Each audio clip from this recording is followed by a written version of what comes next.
сабау қызым. Бұл жүн сабауға арналған. Бұны сабау дейді. Ал мынау қойдың жүні.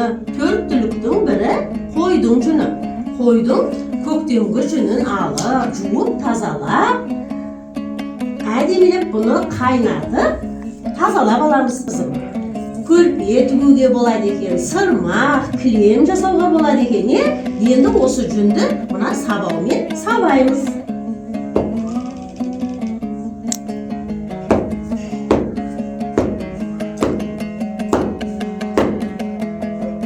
Мына сабаумен жан-жағын жинай отырып сабай дейміз қызым.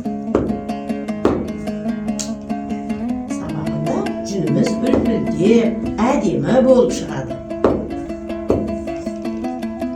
Енді осы жүнімізді түрлі бояуларға салып, бояймыз. Қайнатып аламыз, бояуды жақсы сіңіреді. Келін, сен осы жүнді түте бер, Аяла сен де анаңа көмектесе ғой. Мен мына боялған жүннен шүйке жасаймын. Шүйке дегеніміз мініп, боялған жүнді әдемелеп қысып, орап, бұмен енді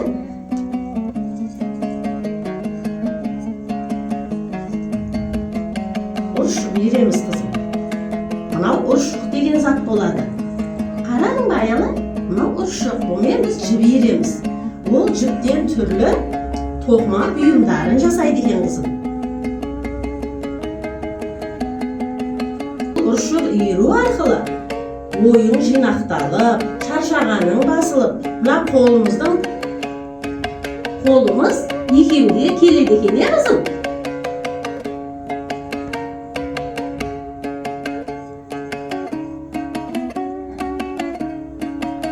Кел, анашың саған осы тоқылған, иірілген жіптен шұлық тоқып атыр. Апа, мен уже шұлықты тоқып қойдым, бір пайып тоқыдым.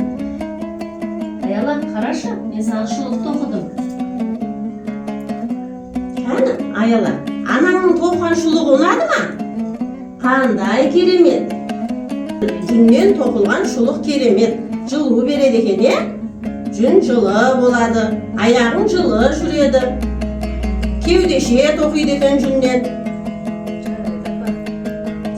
Текеметтің түріндей ай, алма ағаштың гүліндей ай, өтір дәурен бара жатыр, сіз бен бізге білінбей ай. Апа, қызыңыздың да сізге арналған тақпағы бар еді.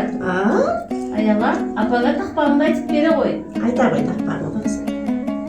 Анамызды жиеміз, ағым мұрқа тиеміз, әсемеде атақтап, әдекпен батып иеміз. Ой, жарайсың, керемет, өркенің өссін. Келінім, осындай біз де өзімізден кейінгі жастарға осы ұмыт болып бара жатқан ұршық иіру, жүн түту, киіз басу, тоқыма тоқу өнерімізді өзімізден кейінгі жастарға үйретіп, дәріптеп жүрейік. Сен де солай жасап жүр, келінім.